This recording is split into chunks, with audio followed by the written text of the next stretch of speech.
சம்பவமா? இது இப்போ வந்து ஒவ்வொரு ஜல்லிக்கட்டு நடக்கக்கூடிய இடத்துல ஹீரோ கேட்டகரியில் இருக்கிற ஃபேமிலியில் எல்லாமே இதுதான் நிலமை. அதை பேஸ் பண்ணி தான் இந்த கதையை கலா ஆய்வு பண்ணி தான் இந்த கதையை பண்ணியிருக்கோம். சார் பெரும்பாலும் ஜல்லிக்கட்டு மாடு விற்க மாட்டாங்க, இதில் விற்ற மாதிரி காட்டுறீங்க, என்ன சார் ரீசன் இருக்குது? அதுக்கான காரணம் தான் அவங்க அம்மா சொல்கிறாங்க வரிசையாக. எதனால் நான் இந்த முடிவை எடுத்தேன், நான் பிள்ளைங்களில் ஒருத்தராக தான் நானே இதை வளர்த்துக்கிட்டு இருந்தேன், நானே இந்த முடிவை எடுத்தேன்னா அதுக்கு இவ்வளோ பெரிய சூழல்லாம் இருந்துச்சு, அதனால தான் நான் அந்த முடிவை எடுத்தேன் அப்படி. இது மாஸ்டர் எப்படி செலக்ஷன் பண்ணி அப்படி சொல்லுங்கள் சார்? மாஸ்டர் வந்து எனக்கு 2 படத்தில் நான் இன்னும் மாஸ்டர் ஒர்க் பண்ணியிருக்கிறோம். அப்போ ஃபஸ்ட்டு எனக்கு ஹீரோ தேடும் போதில் அந்த மாஸ்டர் மைண்டுக்கு வரல. எனக்கு இதில் மேக்ஸிமம் ஆர்டிஸ்டுடைய பங்களிப்பு எல்லாமே நண்பர் சிவகுமாருடைய வழிகாட்டுதல் தான். அப்படி போகும்போது நாங்கள் ஹீரோ ஒருத்தரை சூஸ் பண்ணி போகும்போது அங்கே சில சூழல் எங்களுக்கு சரியாக அதை பண்ண முடியல. அப்போது ஒரு மன சூழலில் நான் வருத்தமாக இருந்துக்கிட்டு இருக்கும்போது எனக்கு திடீர்னு மாஸ்டர் ஞாபகத்துக்கு இருந்தார். காலையில் 7 மணிக்கு எழுந்திரிச்சு உக்காந்தேன். நைட்டு முழுக்க மாஸ்டர்கிட்ட எப்படி பேசுகிறதுன்னு ரொம்ப எமோஷனாக இருந்தேன். காலையில் 7 மணிக்கு எழுந்திரிச்சு உட்காந்துதையுமே படுக்கை விட்டு கூட எழுந்திரிக்கல. அப்போயும் மாஸ்டர் எப்படியும் மற்ற டெக்னீஷியன்லாம் எழுந்திரிக்க லேட் ஆகும், இவங்க ரெகுலராக வந்து ஆல்ரெடி 4 மணிக்கு எழுந்திரிச்சு பழக்கப்பட்டவங்க. அப்போ 7 மணிக்கு எழுந்திரிச்சிருப்பாருன்னு சொல்லிவிட்டு ஃபோன் அடித்தேன். என்னை அறிமுகப்படுத்திட்டு கதையும் சொன்னேன், என்னுடைய நீண்ட கால அனுபவத்தையும் சொன்னேன், என்னுடைய சூழ்நிலையும் சொன்னேன். அப்போ எல்லாமே கேட்டதையுமே மாஸ்டர் ஒரே வார்த்தை சொல்லிட்டாரு, நான் உங்களுக்கு படம் பண்ணுறேன், நீங்கள் நேரம் என்னை வந்து பாருங்கள் அப்படின்னாரு. அவர் சொன்ன இடத்துல போய் காலையில் 9 மணிக்கு பார்த்தேன். அப்போ தான் ஏன்னா அவர் ஃபோனில் பேசி ரொம்ப நாள் இருந்தாலும் அப்புறம் நேராக பார்த்ததுக்கு அப்புறமேலு மறுபடியும் ஒரு தடவை கதை கேட்டார். கதை சொன்னேன். அப்போயே சரின்ட்டு அவர் எனக்கு நான் உங்களுக்கு படம் பண்ணி தரேன் அப்படின்னு இந்த படத்துக்கு ஒரு கிரேடை அந்த நிமிஷம் அவர் தான் இந்த படத்துடைய கலரை மாற்றி கொடுத்தாரு. சார் ஹீரோட ஒரு கேள்வி, குப்பை கதை, லோக்கல் சரக்கு இந்த மாதிரி படம் பண்ணிட்டு இப்படி ஒரு கதையை எப்படி சார் செலக்ட் பண்ணீங்க? இந்த கதைக்குள்ள எப்படி டிராவல் ஆனீங்க? ஹீரோ சார் தான் பதில் சொல்லுதா? சொல்லுங்க. மாஸ்டர் வந்து அந்த நீங்கள் கேட்குற கேள்விக்கு மாஸ்டர் வந்து அதே கேள்வி என்கிட்ட நான் கதை சொல்லும்போது கேட்டார், மாட்டுக்கு எனக்கு அதுக்கு எப்படிங்க பொருந்தும், நீங்கள் எப்படிங்க நானும் அது அப்படின்னாரு. மாஸ்டர் நீங்கள் மாடு பிடிக்கிறதா இருந்தால் உங்களுக்கு அது சூட் ஆகாது, நீங்கள் மாடு வளர்க்குறவர் தான். இல்லை, மாடு பிடிக்கிறேன்னு சொல்லி தான் டோட்டலாக ஓடி போயிருக்கேன். நான் போய் மாடெல்லாம் பிடிச்சா யாரும் நம்ப மாட்டாங்க, அதெல்லாம் வேணாம் சார்ன்ட்டேன். அப்புறம் ஃபைட்டெல்லாம் சொன்னார் சார், நான் போய் எல்லாரையும் அடித்து யார் சார் என்ன பார்க்குறதெல்லாம் வேணான்ட்டேன். அதனால் ஃபைட்டையும் பெருசாக வைக்கல. அதனால தான் ஃபைட்டெல்லாம் கூட கொஞ்சம் ஸ்ட்ரகிளிங்காகவே வச்சுக்கிட்டாங்க. ஒரு குத்து சாங் எதிர்பார்த்தோம், இது கதைக்கு குத்து சாங் செட் ஆகலையா? சாருடைய அதுதான் நான் நிறைய ஹீரோக்கு பண்ணிகிட்டு இருக்கேன். அது மட்டும் இல்லை, சார் வந்து கதையினுடைய போக்கில் அவருடைய மனநிலை வந்து குத்து சாங் ஆடக்கூடிய நிலைமையில் இல்லை. மேலும் வந்து நாங்கள் இன்னொன்று நினச்சேன், சாங்குடைய மாண்டேஜிலேயே வந்து ஹீரோயினி ஆடி இவருக்கு ஆட தெரியாமல் சொல்லிக் கொடுக்குற மாதிரி கூட ஒரு இது பண்ணலாம்னு நினச்சேன். அது சூழல் பண்ண முடியல. இவர் மாஸ்டர் ஜல்லிக்கட்டுக்காரங்க யார்கிட்ட போக முடியாது, நீங்கள் எப்படி மேட்ச் பண்ணி பண்ணுவீங்க அப்படின்னு சொல்லுங்கள். இல்லை, அதுக்கிட்ட பழகிறதுக்கே எனக்கு ஒரு 15-25 நாள் ஆகிடுச்சு அதுக்கிட்ட பழகிறதுக்கு. ஏன்னா நிறைய அந்த கேரட்டு கடலை மிட்டாய் தான் அதிகமாக, கடலை மிட்டாய் கொடுத்தா தான் சீக்கிரம் க்ளோஸ் ஆகும், இல்லைன்னா அதுக்கிட்ட போகவே முடியாது. நீங்கள் ஃபஸ்ட்டு 2-3 சீனில் பார்த்தீங்கன்னா தூரமாக நின்று தான், முதல் சீனே மாட்டை குளிப்பாட்டுற மாதிரி வச்சிட்டாரு, கிட்டே போகிறதுக்கு அவ்வளோ பயந்தேன். அப்புறம் அதுக்கூட நான் பழகிட்டேன், டெய்லி இதுக்காகவே சீக்கிரம் வந்து அது கூட உட்காந்து பேசிக்கிட்டு நல்லா புரியுது. அதுக்கு ஆச்சரியமாக இருந்துச்சு எனக்கு. அதுக்கப்புறம் நான் அது பேரை சொல்லி கூப்பிட்டா திரும்புது. அப்புறம் ஒரு தடவை கேரட்டுக்குள்ளே அந்த கடலை மிட்டாயெல்லாம் கொடுத்து நான் தள்ளி பின்னா என்கிட்ட திருப்பி வந்து நிற்கும், திருப்பி கொஞ்சம் தள்ளி பின்னா திருப்பி நிற்கும். ஸோ அது ஒரு புது எக்ஸ்பீரியன்ஸாக இருந்துச்சு மாடு கூட. அது பேர் கருப்பு. சரி, எப்போ சார் ரிலீஸ் பண்ண, எவ்வளோ தேட்டர் பார்த்துருக்கீங்க? மே 3ஆம் தேதி படம் ரிலீஸுங்க. வர வெள்ளிக்கிழமை 3ஆம் தேதி அன்றைக்கி படம் ரிலீஸுங்க. தேட்டர் வந்து 60 தேட்டர் முடிவு பண்ணிடலாம். 100 தேட்டருக்கு மேலே டிஸ்ட்ரிபியூட்டர்ஸ் கிட்ட. வேற சொல்லுமா சொல்லிங்க சார், நீங்கள் சொல்லுங்க. அப்பா கேரக்டர் நீங்கள் சொல்லுங்கள். நானும் சிவகுமார் எனக்கு ஒன்றா ஒர்க் பண்ண. அதாவது வந்து நாங்கள் வந்து இப்போ வந்துட்டு போனார்லையே பாஜிராஜ் சார், அவங்களுடைய அசிஸ்டன்ட். நாங்கள்லாம் கிட்டத்தட்ட ஒரு 20 வருஷமான நண்பர்கள். எப்போதுமே கதையை நிறையா பேசுவோம், கதை விவாதங்கள் பண்ணுவோம். அவங்க நிறையா படங்கள் வந்து உதவி இயக்குனராக டைரக்டராக நிறையா படங்கள் ஒர்க் பண்ணிகிட்ருக்காப்புல. நாங்களும் இந்த பக்கம் வந்து நிறைய படங்களில் வந்து உதவி இயக்குனராக டைரக்டராக நிறையா ஒர்க் பண்ணிகிட்டே இருப்போம். கதைகளும் பேசிக்கிட்டே இருப்போம். எல்லாருக்குமான அதான் டைரக்டர் ஆகணுங்கிற ஒரு கனவுகளோடு வந்துட்டு ஒவ்வொருத்தரும் ஒவ்வொரு ட்ராக்கில் இப்போ நான் வந்து நடிச்சுக்கிட்டும் இது விடாமல் மறுபடியும் ஒரு முயற்சிகளோடு ஓடிட்டுருக்கேன். அதேமாரி தம்பி வந்து இதுமாரி நான் ஒரு கதை பண்ணியிருக்கேன், எனக்கு ஒரு ப்ரொடியூசர் கிடச்சிருக்கிறாரு, பண்ணணும் சிவா அப்படின்னாப்புல. என்ன பட்ஜெட் அப்படிங்கும்போது அவர் குறிப்பிட்ட ஒரு அமௌண்ட்டு சொன்னார். இதை வச்சுட்டு எப்படிப்பா பண்ண முடியும் அப்படின்னு சொல்லும்போது யாரை போடலாம் என்ன போடலாம் அப்படின்னு சொல்லிட்டு பயங்கர கன்ஃபியூஷன். இது யார் ஒவ்வொரு ஹீரோவை சொன்னாங்க. அந்த ஹீரோக்கெல்லாம் இப்போ பிடிக்க முடியாது நம்ம, ஏன்னா அவங்க கேட்குற அமௌண்ட்டு நம்ம படம் எடுக்கிற அமௌண்ட்டுக்கு கேட்குறாங்க. நம்ம ஒரு சின்ன பட்ஜெட்டில் பண்ணணும் அப்படிங்கும்போது யாரடா அப்படின்னு சொல்லிட்டு இருக்கும்போது அவன் வந்து மாஸ்டர் சொன்னாப்புல. மாஸ்டர் எப்படின்னாக்கா எனக்கு வந்து குப்பைக்கதையிலேருந்தே பழக்கம். குப்பைக்கதையில் எப்படின்னாக்கா மாஸ்டர்கிட்ட வந்து நான் இங்கேருந்து இது பேர் என்ன ப்ரொடியூசர் பேர் வந்து அஸ்லாம் என்னுடைய நண்பர், அந்த படத்தினுடைய ப்ரொடியூசர், டைரக்டர் வேறு. அவர் வந்து பேசி இதுமாரி ஒரு சிவா இதுமாரி ஒரு கதை ஒன்று பண்ணியிருக்கேன், மாஸ்டர் தான் ஃபிக்ஸ் பண்ணியிருக்கேன் அப்படின்னு சொன்னார். அப்புறம் நான் வந்து எனக்கு காதல் படத்தில் வந்து ஜோசப் ஸ்ரீதர் பழக்கம். அப்படி தான் ஜோசப் ஸ்ரீதர் அறிமுகப்படுத்தி அந்த படத்தில் குப்பை கதையில் வந்து ஜோசப் ஸ்ரீதர் தான் மியூசிக். அப்போ மியூசிக்லாம் போட்டுட்டு சார்ட்டை தான் எடுத்துகிட்டு போவாங்க. ஈவிபியில் இருப்பார், 2 வாட்டி எடுத்துகிட்டு போயிட்டு அந்த மியூசிக்லாம் பாருங்கள் சார் அப்படின்னு சொல்லும்போது அவருக்கு சில இதெல்லாம் உடன்படலை, பிடிக்கலன்னு சொல்கிறாரு. நீ கொஞ்சம் பேசு சிவா, அந்த டியூன்லாம் சொல்லு, எனக்கு என்னப்பா மியூசிக்கை பற்றி எனக்கு என்னப்பா தெரியும், அவர் தான் மியூசிக்கில் ஜாம்பவான் நிறைய படங்களுக்கு வந்து கோரியோகிராஃப் பண்ணிகிட்ருக்கிறாரு அப்படின்னு சொல்லும்போது நீங்களும் வாங்க அப்படின்னு சொன்னார். அப்போ தான் எனக்கு ரொம்ப நெருங்கிய அறிமுகம் சார். அப்போ குப்பைக்கதை வந்து சில மியூசிக்லாம் மாற்றி நான் ஜோசப்கிட்ட பேசி அப்புறம் கொண்டு போனேன். இது நல்லாயிருக்கு அப்படின்னு சொல்லி அங்கேயே உட்காந்து யூபிலே காரில் உட்காந்து கேட்டு சாங்கை ஓகே பண்ணார். அதேமாரி வந்து பார்த்திங்கன்னா அந்த கதை விவாதத்துலேயும் குப்பை கதையில் நான் இருந்தேன்.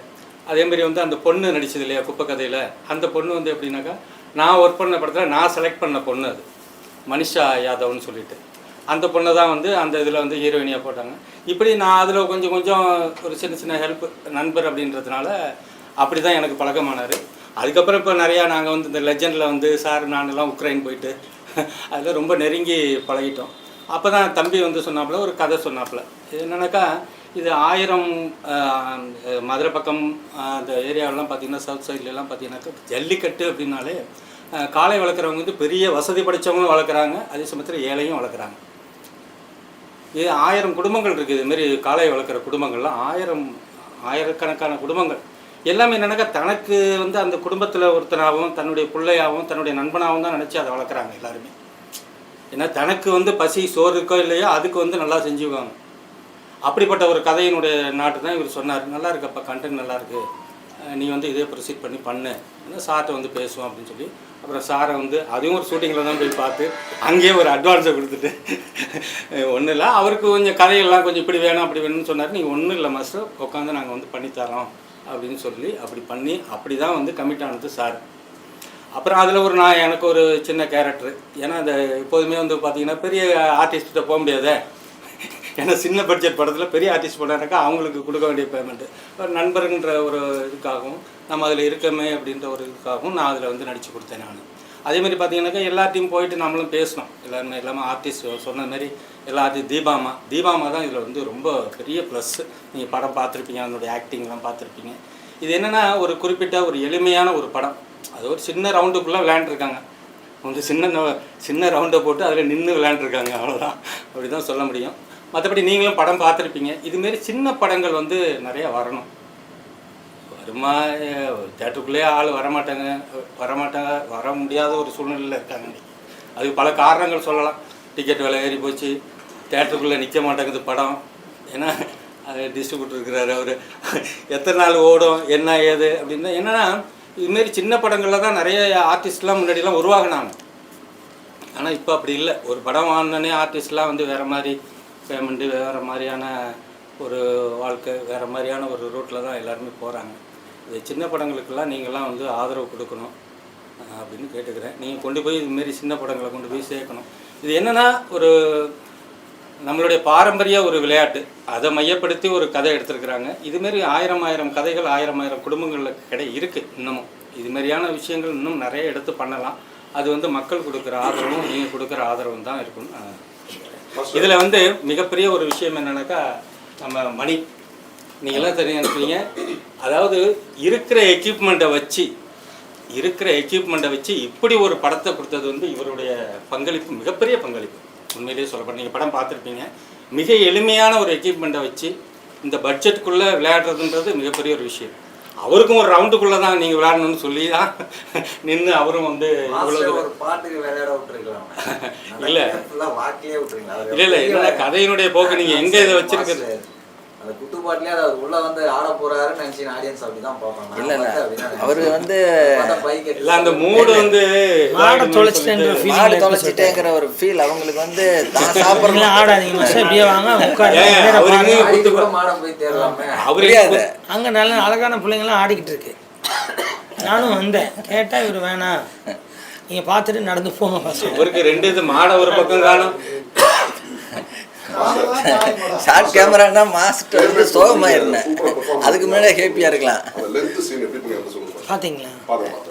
அது இருங்க, அந்த கிளைமாக்ஸ் வந்து அந்த சீன் வந்து 2 டேக் எடுத்தோம். முதல் டேக் வந்து 8 நிமிஷம், ரெண்டாவது வந்து 11 நிமிஷம். இதில் வந்து என் சைடில் ஒரு சின்ன மிஸ்டேக் இருந்துச்சு, அதை நான் பின்னாடி தான் உணர்ந்தேன். அதை வந்து இருந்த அந்த சீன் வந்து இவ்வளோ சிறப்பாக வர்றதுக்கு மணி சார் தான் காரணம். என்ன அப்படின்னா 5 பேரையும் உட்கார வச்சு நான் டைலாக்கும் ஒட்டுமொத்த டைலாக்கு கொடுத்துட்டு அவங்கக்கிட்ட நான் சொல்லிட்டேன், நீங்கள் இதில் ஒவ்வொருத்தருக்கும் இந்த சீனுடைய டெப்த்து என்னங்கிறத நான் உங்களுக்கு விளக்கிட்டேன், உங்களுடைய திறமையை இதில் நீங்கள் காட்டுங்கன்னு சொல்லிவிட்டு அவங்கக்கிட்ட சொல்லிவிட்டு நான் வந்துட்டேன். அவங்க ஒவ்வொருத்தரும் இதில் தன்னுடைய இதில் போட்டி போட்டு நடிக்கிறதுக்கான அவங்களுடைய எமோஷனை வெளிப்படுத்துறது தயாராகிட்டாங்க. ஆனால் அதே இடத்துல நான் மணிசாரையும் உட்கார வச்சு யார் டைலாக் முடிஞ்சது என்ன முடிஞ்சது அடுத்தடுத்த ஆள் எப்படி வருவாங்கிற ஒரு ஆர்டரை நான் கொடுக்கல. ஆனால் டக்குன்னு அவங்க பேசும்போது இவர் வந்து ஒவ்வொரு விஷயமா அவங்க முடிஞ்சு அப்படின்ட்டு எல்லாமே நான் நினச்ச மாதிரி யாரையுமே விடாமல் டைலாக்கை வந்து ஃபாலோ பண்ணி கொடுத்துட்டாரு. அப்புறம் அதுதான் என் முதல் டேக் வந்து 8 நிமிஷம். அதுக்கப்புறமேலே சின்ன மாஸ்டர் வந்து இன்னும் கொஞ்சம் ரெஸ்ட் எடுத்துகிட்டு நம்ம இன்னும் கொஞ்சம் இன்னொரு ட்ரை பண்ணலாமே அப்படின்னு சொல்லிட்டு திரும்ப பண்ணணும். அப்போவும் வந்து கூட அது எல்லோரும் கொஞ்சம் டைலாக் கொஞ்சம் சேரும்போது அது 11 நிமிஷம் ஆச்சு. அந்த 11 நிமிஷமாக சார் வந்து அது ஒன்று விடாமல் எல்லாத்தையும் கேட்ச் பண்ணார். அதுக்கு நாங்கள் முறையாக பார்த்தோம்னா அது ஒரு நாள் முழுக்க அதை ரிஹர்சல் எடுத்துகிட்டு அடுத்த நாள் தான் அந்த சீனை எடுத்துருக்கணும்.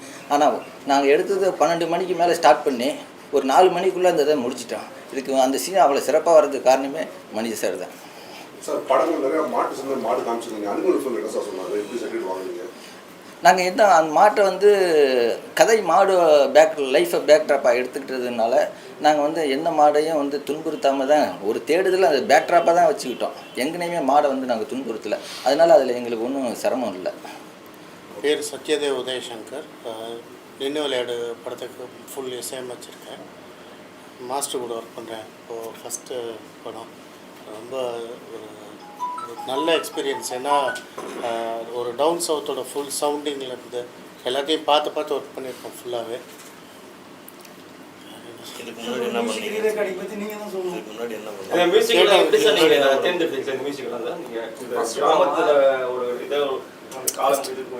எனக்கு நேட்டிவ் வந்து திண்டுக்கல் தான். ஸோ பக்கத்தில் இருக்க ஊர்லேருந்து எல்லாமே வந்து சுற்றியே பழகின இடம் ஃபஸ்ட்டு. ரெண்டாவது இந்த கதையில் இருக்க மாதிரி கேரக்டர்ஸை நிறைய நேரில் பார்த்துருக்கோம். அந்த ஒரு ஃபேமிலியும் ஊருக்கே தெரியும், யாருமே வந்து தெரியாமல் இருக்க மாட்டாங்க, அந்த மாதிரி இருப்பாங்க. அதனால் கொஞ்சம் ஈஸியாக கனெக்ட் ஆக முடிஞ்சிச்சு. ரெண்டாவது லைவ்லியாக எவ்வளோக்கு எவ்வளோ நம்ம ஒரிஜினல் சவுண்டோடு போகணுமோ அந்த மாதிரி போகணுங்கிற ஒரு மோட்டிவோடு பண்ணேன். இந்த படத்தோட கதை வந்து இயக்குனர் சொல்லும்போது உண்மைக்கு நெருக்கமான ஒரு கதை சார், கொஞ்சம் மாற்றிருக்கேன். இந்த தலைவரில் சொன்னாங்க. இந்த படத்தை எனக்கு இயக்குனர் அறிமுகப்படுத்தி எனக்கு இந்த வாய்ப்பை வாங்கி கொடுத்தது சிவா சார் தான். அதுக்கப்புறம் இந்த படம் ஆரம்பித்த பிறகு எங்களுக்கு ரொம்ப மினிமைஸான சின்ன ஒரு எளிய குரூ. இந்த குரூவை வச்சுக்கிட்டு எங்களால் என்ன செய்ய முடியுமோ அதை பெஸ்ட்டாக செய்ய ட்ரை பண்ணியிருக்கோம். ஏன்னா இந்த கதை என்னென்னா ரொம்ப எளிய மனிதர்களோட ஒரு வாழ்வியல். இந்த வாழ்வியலை உண்மைக்கு நெருக்கமாக அந்த லேண்ட்ஸ்கேப்போடு சேர்ந்து பதிவு பண்ணணும்னு நினச்சோம். அதை கொஞ்சம் அளவுக்கு பண்ணியிருக்கோம்னு நான் எதிர்பார்க்குறேன். அதுக்கப்புறம் சில இடங்களில் நம்ம சில விஷயங்களை லைட்டிங் மூலிமா ஒரு சில மூடுகளை உருவாக்க முயற்சி பண்ணுவோம். அப்போ அந்த மாதிரி உருவாக்க முடியாத இடங்களில் சில முகங்கள் தானாக அந்த மூடை உருவாக்கும். அந்த மாதிரி எனக்கு மாஸ்டரோட முகம் வந்து பல இடங்களுக்கு ப்ளஸ்ஸாக இருந்துச்சு. என்னால் லைட்டிங்கில் சில மூடை உருவாக்க முடியாத இடங்களில் மாஸ்டரோட முகம் வந்து எனக்கு அந்த மூடை உருவாக்கி கொடுத்தது. அது ரொம்ப பெரிய கிஃப்ட்டு தான் அது. மாஸ்டர் வந்து ஆரம்பத்தில் நான் கதை சொல்லும் பொழுதே இந்த கதைக்கு நான் பொருந்துவேனா சூட் ஆகும்னா அப்படின்லாம் டவுட்டு இப்போ வரைக்கும் கூட கேட்டுக்கிட்டு இருக்கிறாரு, கேட்பார். ஆனால் நான் இன்றைக்கி தான் முதல் முறையாக 100 பங்கு அதில் வந்து ஒரு நான் சூஸ் பண்ணதும் கரெக்டு. இவருக்கு கீழே தெரியல, அதுக்குள்ளே அப்படியே உண்மையான கேரக்டராகவே வாழ்ந்துட்டார். அதை என்னால் இன்றைக்கி தான் முழுமையாக பல இடங்களில் நான் நினச்சதெல்லாம் அது 100% நீங்கள் செஞ்சுருக்குறீங்க.